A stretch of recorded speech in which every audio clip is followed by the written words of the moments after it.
I'm a trainer, so I'm doing sexual harassment prevention training. I'm doing diversity and inclusion training. And one day, one of my clients says, "Hey, could you do this for one guy?" I'm like, "What?"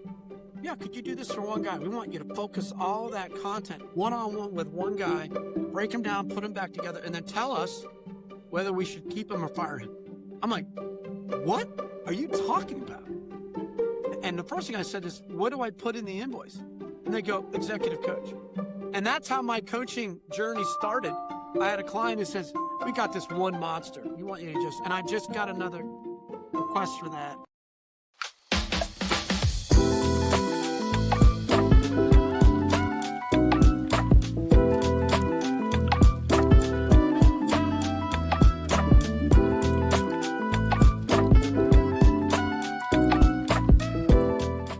In the coaching and consulting world, everyone talks about success, but few talk about what it really takes to get there.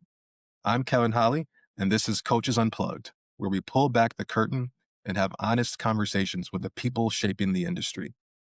In each episode, you'll hear how top coaches and consultants built their businesses, faced their challenges, and continue to grow both in impact and in mindset.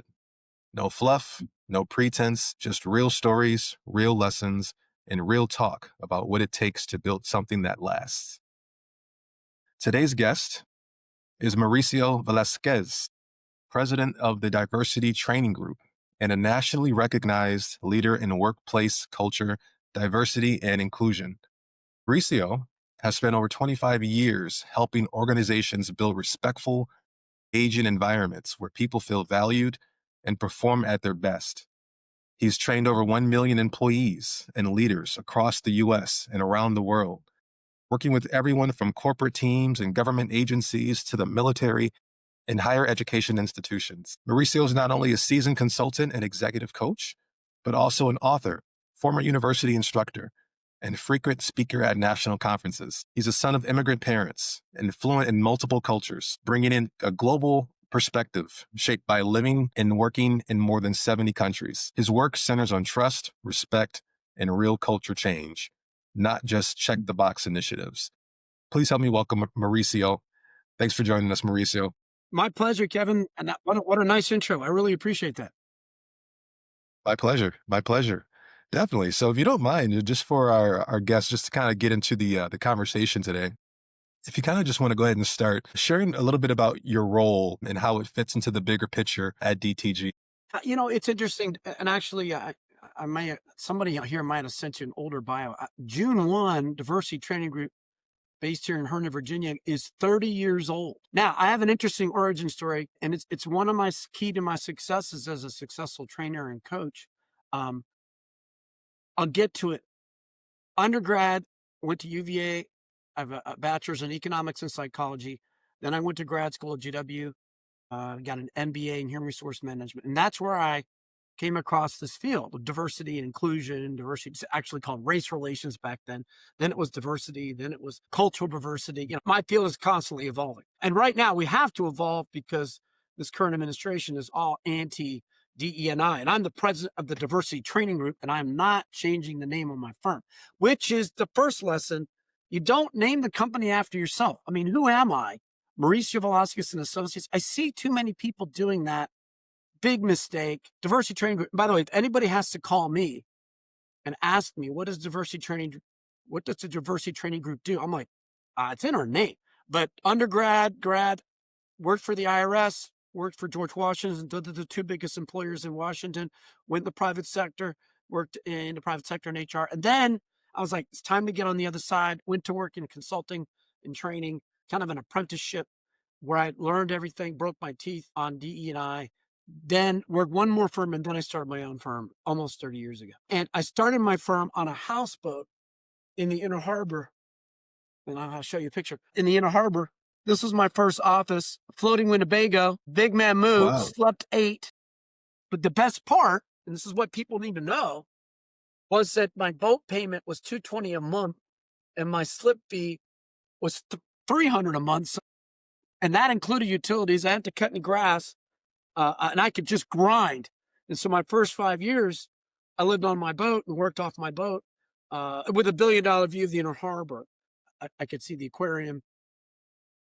and I taught at Johns Hopkins at the time for 5 years, the police executive leadership program. And the officers would have to come down to my boat to drop off their homework. And I'm like, whoa, what is this? So I started off lean and mean.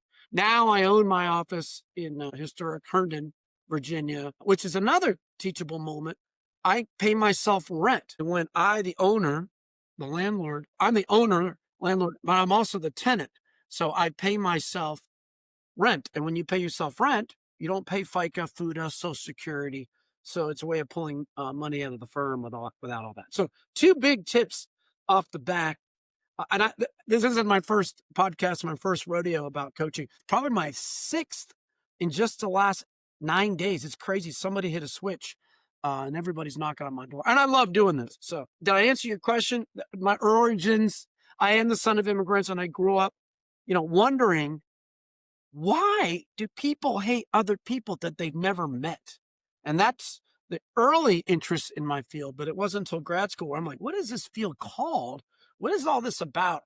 And my mentor, Dr. Jerry Harvey, said, I think it's called diversity. And that's another key to my success is I've had 11 mentors. But that's the Wow. start. That's the start. That's awesome. That's awesome, Mauricio. Thanks for sharing that. Tell our listeners, what does a typical day look like for you? I mean, you're the president, right? You're the president of DTG. You've been running it for 30 years now. Congratulations on Crazy, right? that. Yeah. Definitely Well, 3 decades. What does a 3 decades. typical day look like for you? Yeah. I outlasted Ellen DeGeneres. I outlasted Oprah Winfrey. I joke there isn't a typical day. Like last week, I was in 5 different cities speaking, training, coaching. This week, I was teaching at George Mason University, one of the most diverse universities in the country. Great classroom. The kids are very diverse and very inquisitive. And then I did a webinar. And then yesterday I had a podcast. And today I have a podcast.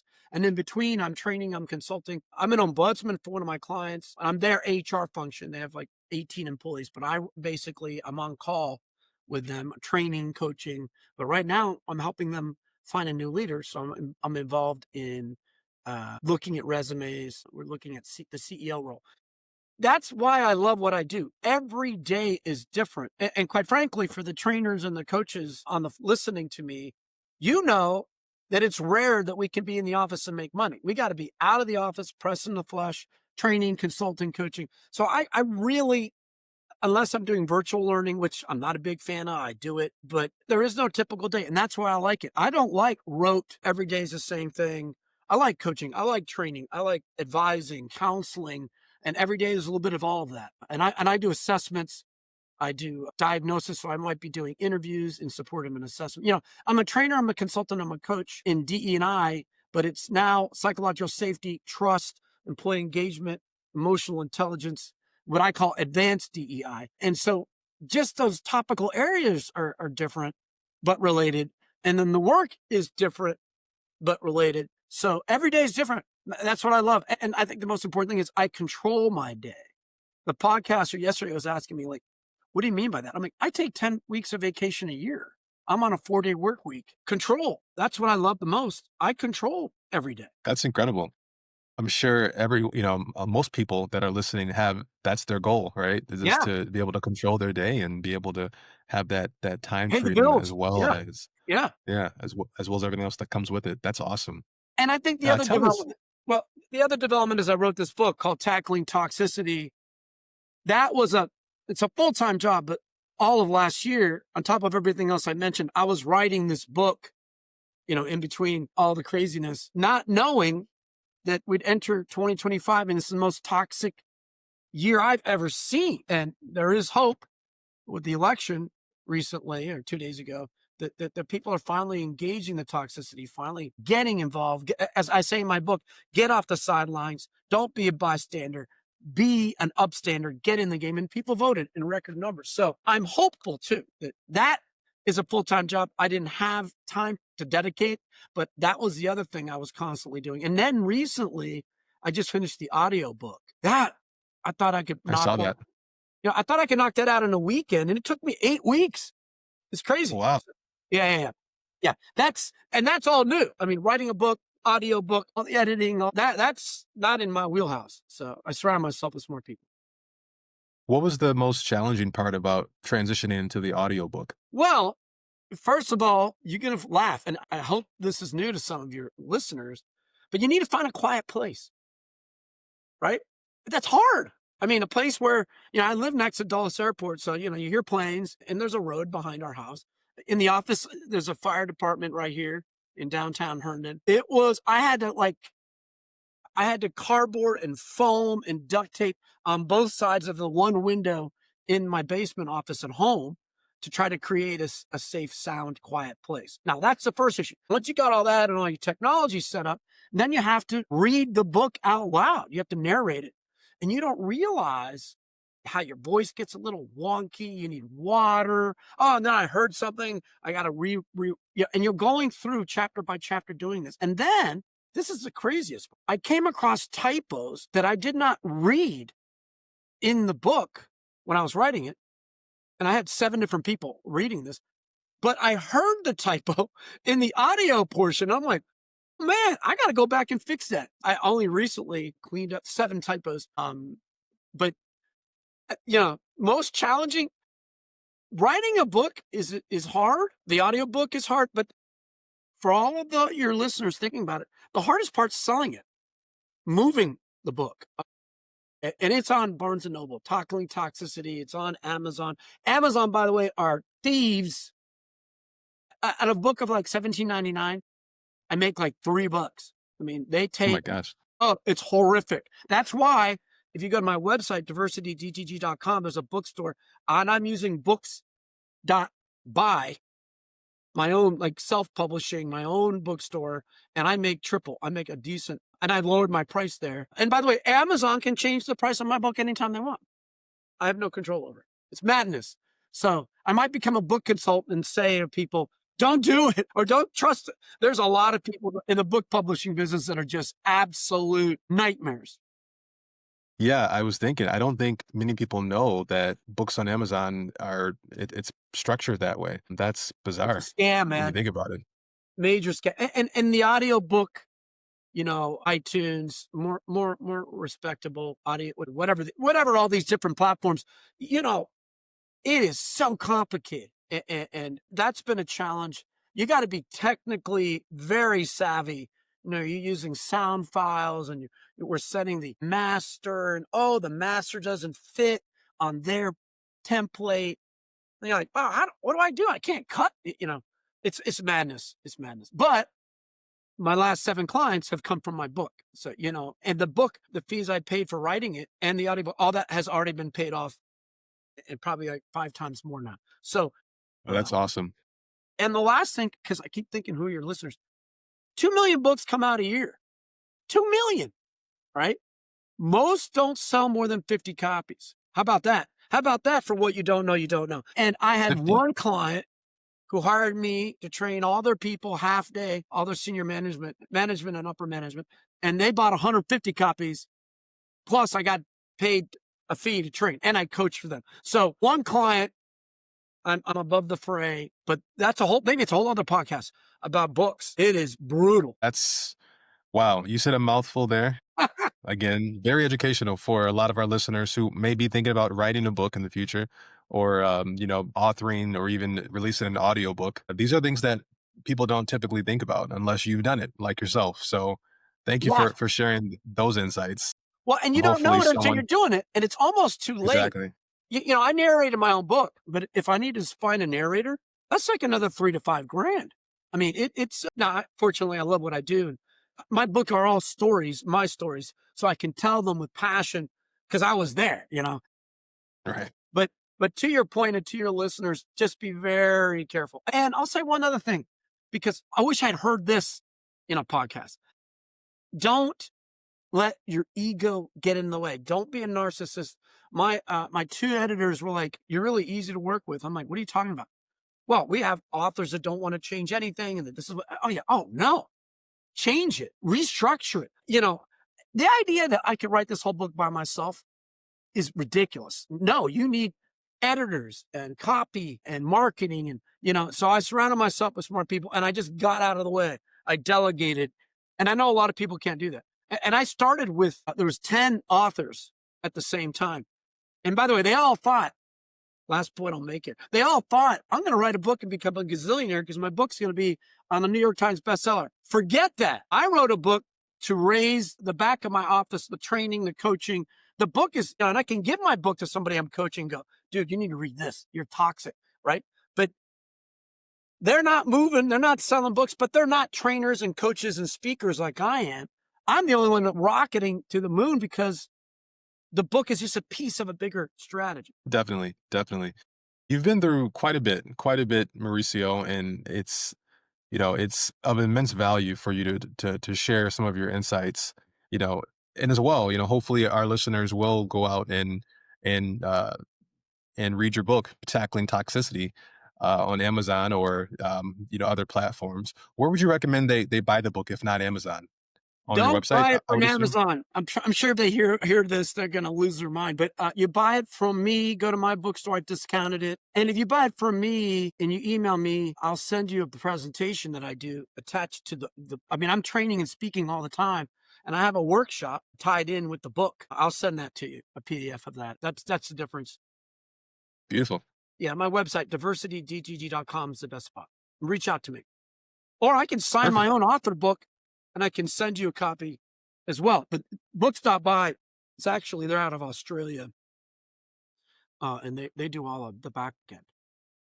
Awesome. That would be great. Awesome. So again, like I said, Marissa, you've been through a lot. You've been through a lot of different experiences in your 3-decade career. Can you tell our listeners what was a key turning point or a breakthrough moment for you that changed everything?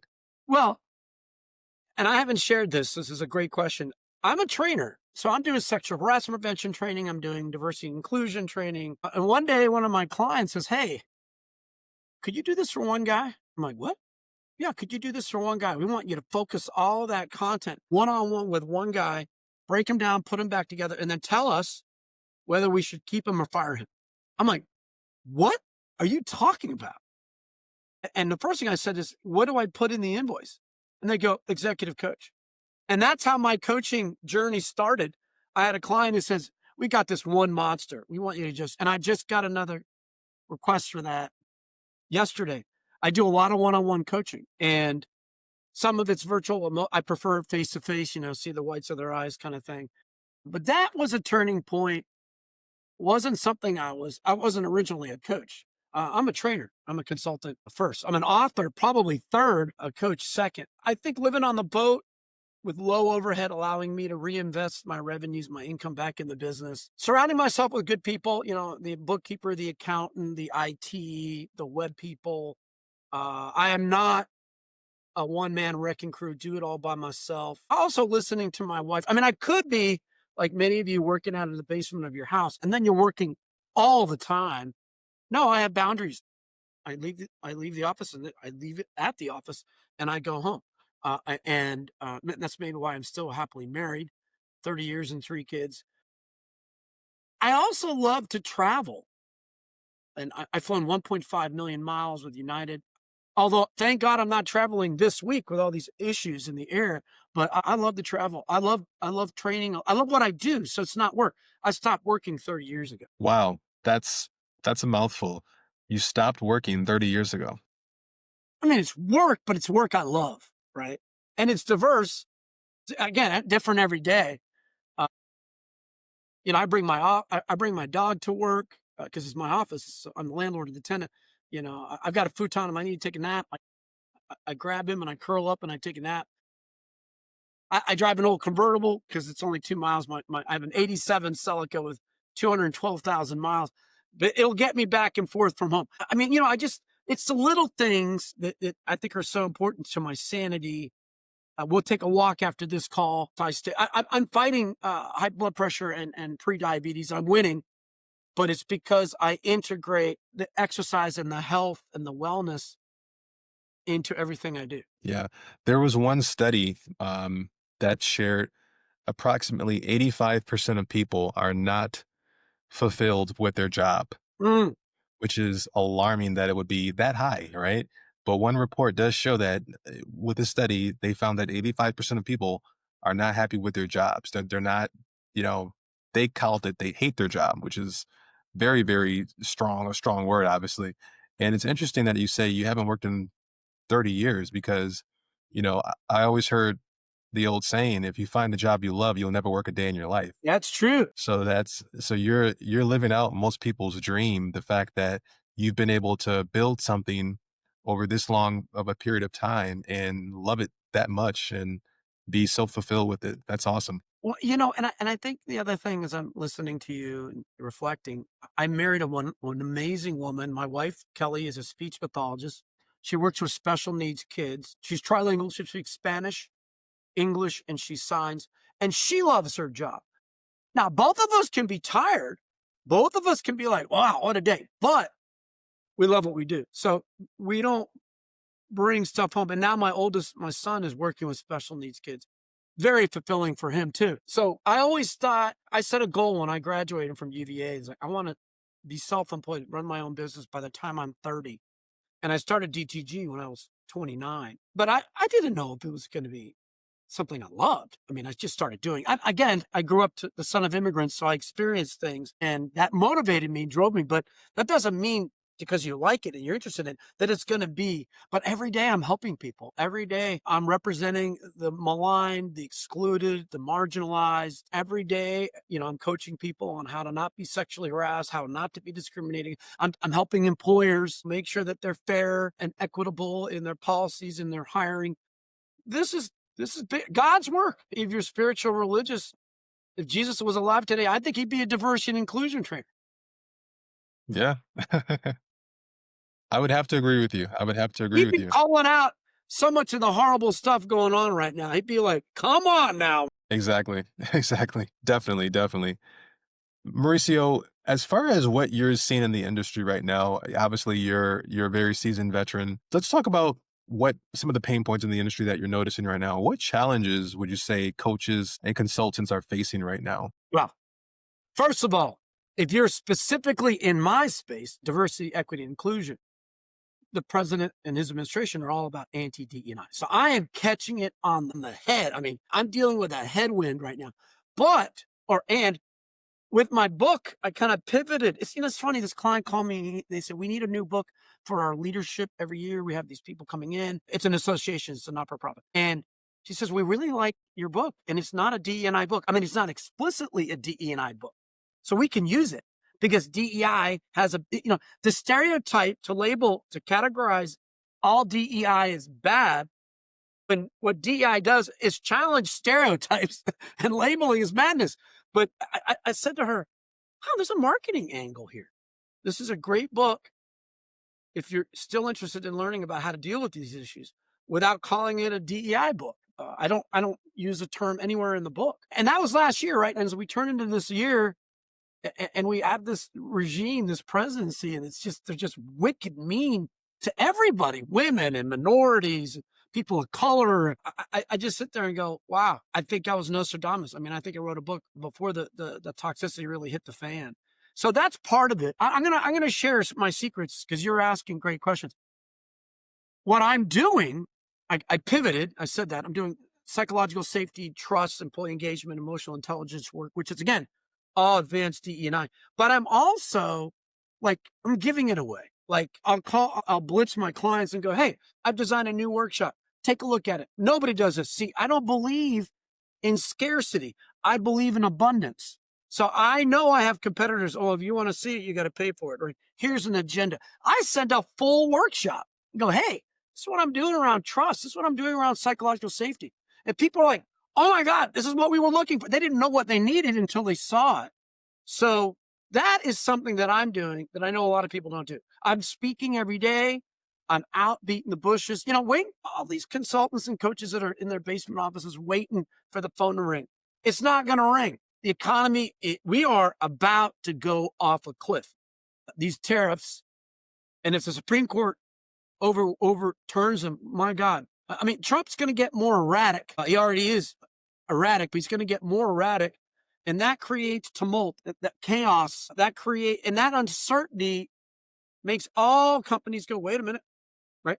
All companies are like, well, what can we cut? What can we save? What can we put on pause? What can we, in training and coaching are the first things cut, right? Unless We still have to do this. We still need this.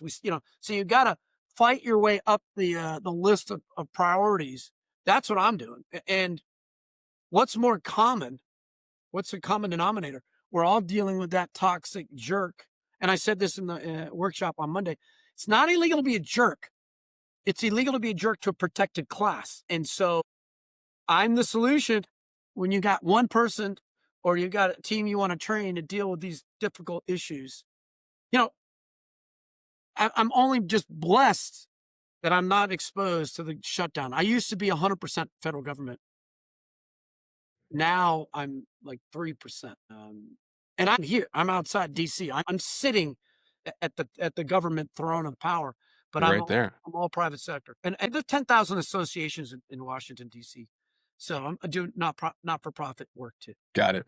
That's very interesting. So, I mean, as far as, obviously you talk about the current administration, the economy and what's changing. Things are changing very, very rapidly. Might I add as well. I mean, when you look around every single day, turn on the news, there's a new headline, a new story, a new twist, a new turn that's happening that's shaking up every industry, right? Not even just coaching and consulting, but across the board. With regard to DTG, what would you say is working well for you all right now?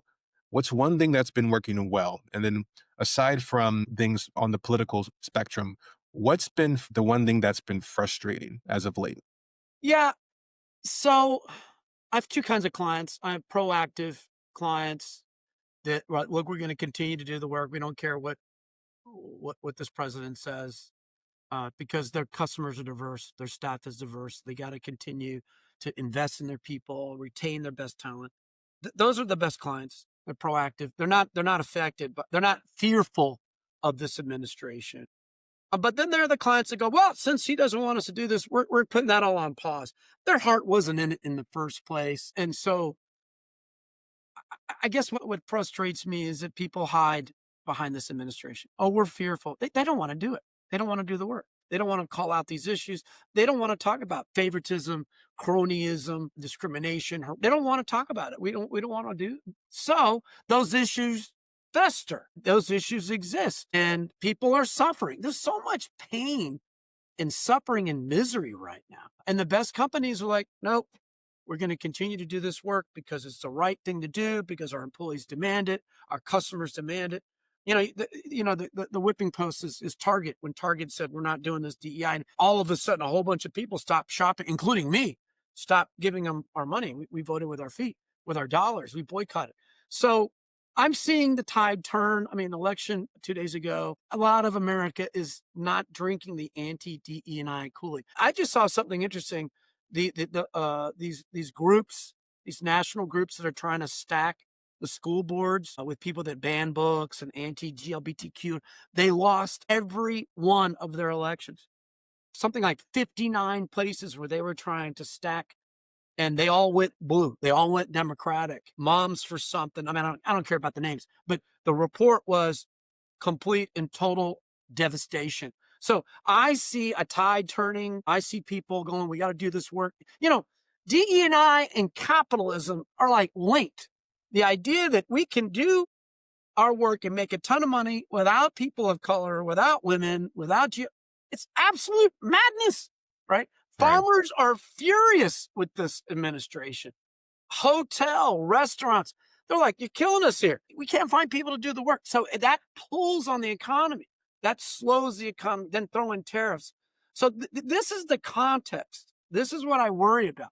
But at the same time, you got to be that lone voice, call it out, challenge it, provide solutions. That's where I am. It's a great question. It's a complicated question. And quite frankly, we got to now. How erratic will this president be between now and next election a year from now? He is going to be out of his mind, hateful, divisive, which is my work, right? I mean, the irony is the guy who's saying, don't do this work, is creating opportunities where our work needs to be done. He's an enigma wrapped inside a nightmare, dipped in BS. I hear you. I hear you.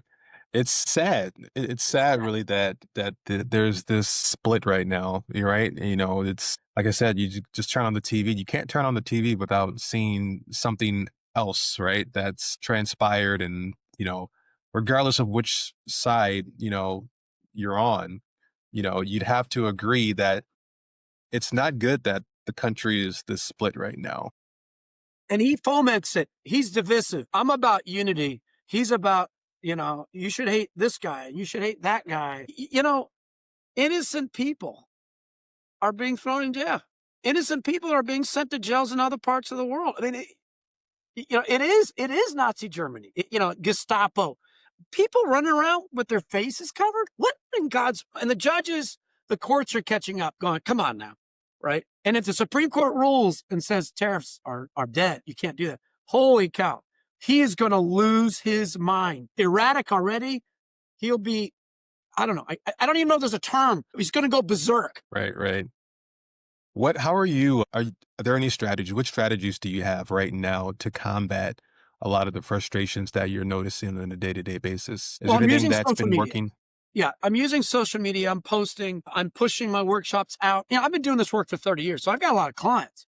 So I can show them new stuff. They want to see new stuff, and then we can. So I got a lot of repeat business. I got a lot of repeat business. The book has given me a different kind of new work, which is cool. And so it's the book. It's social media. When I post on LinkedIn, I can reach out to 5 million people through these different groups. Like right now, I'm saying, hey, got that jerk in your life? It's just a total nightmare and doesn't know it. He's a narcissist. Give him my book. Put your name on it. Give it to him anonymously. Maybe you dog ear a couple pages, post it's like, this is you, and just slip it under his door in his office or mail it to his house with no return address. People think it's funny, but they're like, that's not a bad idea. Or it's a family member, right? Because right now I've got family that are nightmares. And they were very upset about this last election. Oh, and they're Christians. And I'm like, oh my God, right? So this bud's for you. This book is for you. And there's audio, it doesn't have to be paper. There's audio, there's ebooks. I got all that stuff. But the bottom line is you can't ignore it. You can't ignore the toxicity because it eats you alive. The bully loves people who don't push and fight back. So right now, it's all about standing up for yourself, going from what I say bystander to upstander, getting in the game, not regretting. But years from now, our children are going to ask, what did you do during these ridiculous times? Our grandchildren are going to ask, what did you, and I'll be like, check it out, right? I had a person, I didn't say this yesterday. I had a person call me a wetback over the weekend and a Mamdani communist. I didn't curse. I followed I said, I repeated, you just called me. Wow. Right. That is so unbecoming. Do you know how you come across? Right. And he kept cursing at me. But you know what? No one else said anything. No one from his camp, no one from his political, no one said, hey, man, you've gone too far. Hey, nope, because they all drink this hate Kool-Aid. That was last weekend. And you know what a family member of mine did? He said, relax, man, don't get so offended. I was like, what is wrong with you? That's called blaming the victim. I'm like, what is wrong with you? And by the way, tons Right. of people like I'm almost said who it was. He he's he's a racist. I said, yes. And he doesn't know it. Right. Because if you support racism, you are by association fomenting but silently, tacitly supporting the racism. He doesn't see it that way, and I don't care. Because the rest of the people are like your brother's an idiot. I'm like, wow, you know, it's crazy time. Right. Yeah. Good Very, time. very crazy Good for times. business. You're right, exactly. And it's interesting, like that you said that, a lot of the changing dynamics of our society tie right into what you offer and what your specialty is, which is can be great for you, but it also can be a challenge in other ways. So it's very, good to hear that you are being able to navigate those pivots that are taking place. Let's talk about what's next. What's next for DTG? What's next? Where do you want to be 6 to 12 months from now? Where do you see DTG? And this is a great question, and it's kind of funny because people don't understand the concept of enough.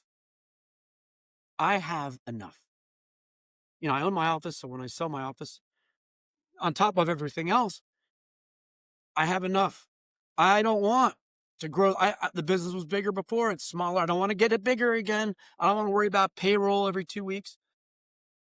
I'm working 4 days a week. I want to go to three. And I want to speak, keep speaking, keep being paid to speak. And when I speak, I land more business because there's people in the audience. I want to keep doing what I do. I've spent 30 years trying to find people to pay me for what I love to do. And for 30 years, for 30 years, just me personally, trainer, consultant, coach, there's 22 billable days in a month. Am I busy 18 to 20 of those 22? For 30 years, yes, which is crazy. Every year, every month, every week, do I have a full plate, right? And do I have the time to market to fill that up? I want, and I take, again, since I turned 50, almost 10 years ago, I went to 4-day work week, breakthrough. And now I want to go to three. And because of my book, and I'm not, it's funny. You write a book and people go, oh my God, you must be good. Did you read the book? Well, no. Okay. It's an interesting bias, but you don't actually know if I'm any good, but you wrote a book, right? So I'll play with that, and I am a very good speaker. I love it. And I get a lot of repeat speaking gigs. So I want less, not more. I want to work less, but get paid more per hour. And in essence, be smarter about it. That's where I am. And I'm saying this in different ways in different podcasts. And I think that's what everybody wants. I want more time with my family, more time with my wife and kids, making more money. And we're going to retire in a couple of years. We're going to make it smaller. I'm going to teach probably at a university because I taught before. I taught on Monday. I love working with the younger adults in our world. Doing more with not-for-profits, probably. I'm not writing. Everybody's like, were you writing another book? I'm like, oh, hell no. I'm done writing books. One's enough, honestly. I probably have enough stories for a second book, but I'm not going to do that. But yeah, it's slowing down, smelling the roses, enjoying life more. And maybe taking, instead of 8 to 10 weeks of vacation a year, taking 10 to 12. Yeah. That's what it's about, right? That's Yeah, what it's man. about. It's about family. It's about, being healthy and loving life and cherishing each moment. It's not always about, work, work, work and work, work, work. You have to, like you said, stop and smell the roses because, you know, 20, 30, 40 years from now, right? When you're sitting there with your family and your grandkids and maybe even your great grandkids, they're going to remember the times that you spent with them, not how hard you worked, right? They're going to remember the things that money can't buy and things that they learned and those memories that they have with you. So that's really powerful You, that you know you where I went with realize the that. questions? I went somewhere.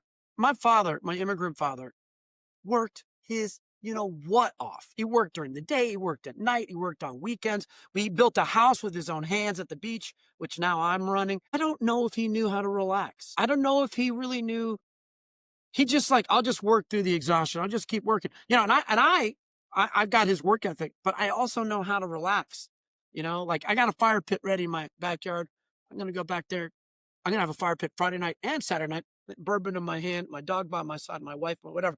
But my point is to the trainers and the coaches listening, don't just kill yourself.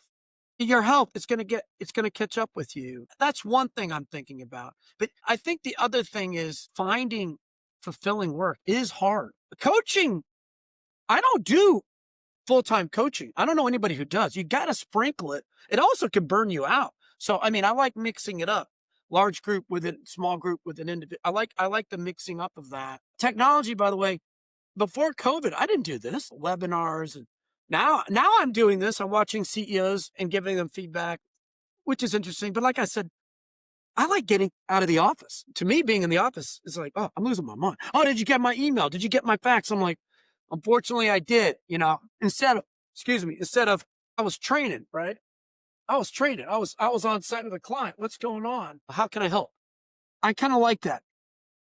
In the end, like you said, in the end, what do you want on your tombstone?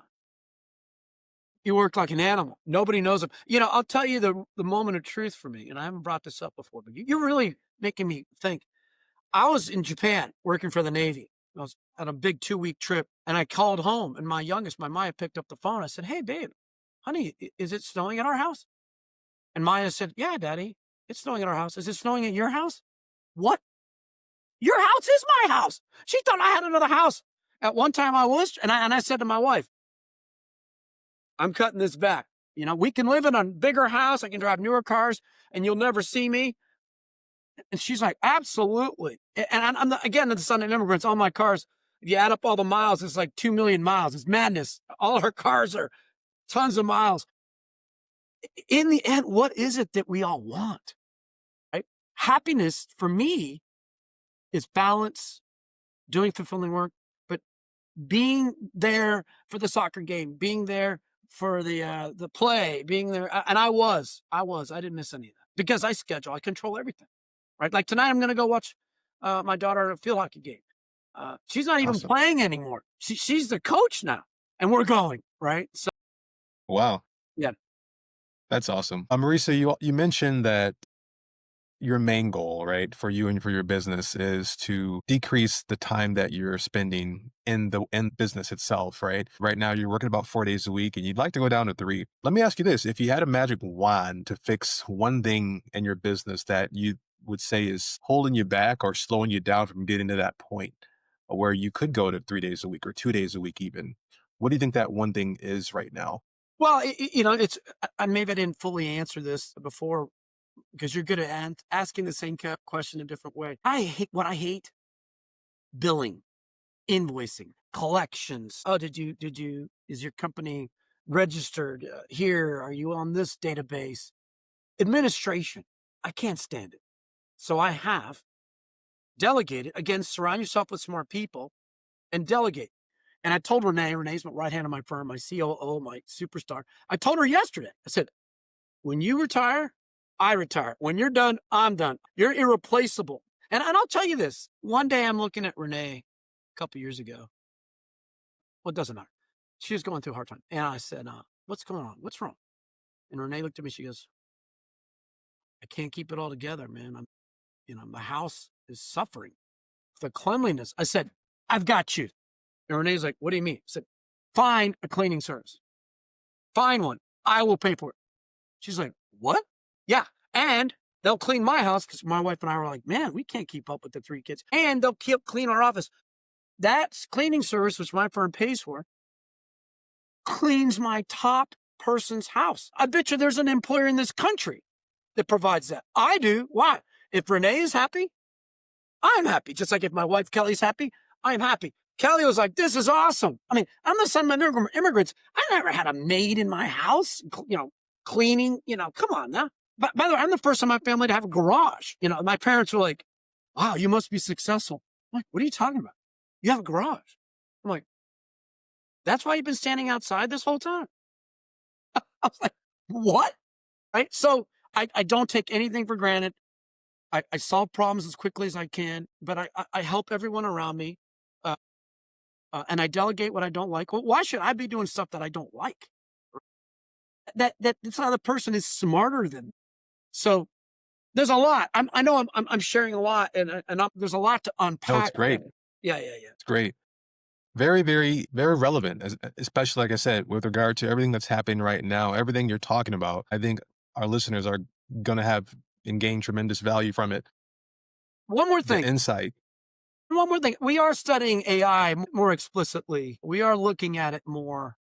In particular, I'm looking at Zly.ai for my book promotion. I'm hearing good things. But, technology can only go so far, right? And the people with jobs that are being replaced by technology are being replaced by people that know AI and technology. Technology isn't completely replacing. So, and I actually feel kind of fortunate that I can get out of here in the next couple of years. And the AI thing is it's not going to make me obsolete, but we are studying technology solutions as well. Great, great insight as well there. I mean, definitely technology is changing every single day as well. Not just the economy, not just, the political spectrum of what we see on the news, but yes, technology is another end of it. I mean, there's so many different facets of this industry that are constantly evolving, that we have to stay in front of if we want to, stay on top of our game. So definitely valuable insight. Kind of also answers the next question, which would have been the advice you'd have for other coaches and consultants, or maybe even newer ones, which I think you've eloquently shared throughout this entire Yeah. podcast. Yeah. Great I've been advice. answering that. Yeah. But I would add, don't narrow your focus either. Don't be an expert of one And don't ever use the phrase jack of all trades. You're a master specialist. There's diversity and equity work, there's sexual harassment and gender work, there's investigations and ombudsman. I do a lot of different things under and through the rubric. Be flexible, be versatile, understand the market and where they're going. I think they're going, well, my clients are asking me, they're going for the content, the coaching content, the training that I'm providing. So you got to be kind of a little bit ahead of the curve. Don't keep doing the same things you've always done and expect it to improve. That's madness. You got to constantly be tweaking, pivoting, studying your competition, which in my space, they're dying. They're collapsing because of the anti-DE9, but it's going to come back. The blood's going to come back to the body. This will pass. This election shows you that it's going to pass in my particular space. Just don't be the I can do this all myself person, because you'll kill yourself and your marriage. Great advice. Thank you for that. Mauricio, where can listeners connect with you? I know you have diversitytraininggroup.com as your website.